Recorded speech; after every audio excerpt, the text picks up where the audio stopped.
Per fortuna che non è un merito, non so cosa che faria. Allora, il problema di questo piano d'acqua era il problema di tutti i piani d'acqua di Venezia. Quello che sappiamo, l'acqua che si alza, il suolo che si abbassa. 49, appena finita la seconda guerra mondiale, danno a Carlo Scarpa l'incarico di sistemare il piano d'acqua. Stai attenti. Carlo Scarpa non aveva nessun titolo di studio, non era diplomato, non era laureato, ma fioi miei, di geni mi ha bisogno del capo di carta.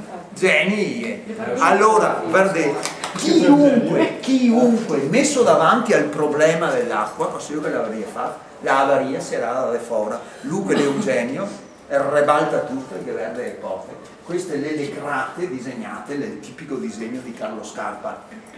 E lascia l'acqua libera di entrare. Guardi se su delle passerelle di sicurezza, ma se guardi sotto tutti i passaggi, se guardi viene qua durante un fenomeno che è purtroppo devastante, la guarda, qua è uno spettacolo, perché vedete l'acqua che comincia a salire, qui adesso io rinnovare le piante, ma se no viene grandi piante di felce, la comincia a salire sul marmo e sul calcestruzzo lavato delle scale, si infila sotto, ricompare là, ricompare. Il soffitto qua, Carlo Scarpa l'aveva pensato viola e verde per giocare con i riflessi dell'acqua. Viola, un genio. Mantiene la struttura del piano terra dei palazzi, che era il portico si chiama, che si affacciava sul canale da dove rivela il traffico e sul giardino posteriore.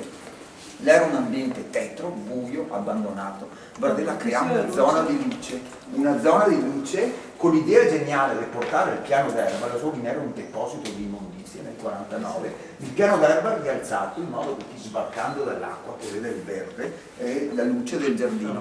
Guardate come che lavoria, se io cominciai a osservare tutta l'alternanza di materiali, guardate che era un maniaco della perfezione Carlo Scarpa. Guardate come lui aveva il problema del termosifone da risolvere, che c'ho una massa, allora i Fiera di Ghisa, no? Perché il progetto del 49 anche se l'inaugurazione del 63, via Scale, una massa di Ghisa scura, lui poi ha pura luce. Allora, Drio dove che lei la Dailen, guardate come che lui l'ha risolto, una gabbia di cristallo con marmo e oro vero. E lui ha trasformato un ingombro scuro in un'altra macchia di luce di colore. Ragazzi, un genio. Deve avere adesso il portico come che lui l'ha risolto, trasformandolo in pura luce. Stai attenti perché non era il problema delle barriere architettoniche. Guardate quel pavimento là del Scarpa, un disegno del 49, guardate che roba. Guardate che roba quel pavimento, i pannelli. Là il soffitto lo resta del colore che lui voleva.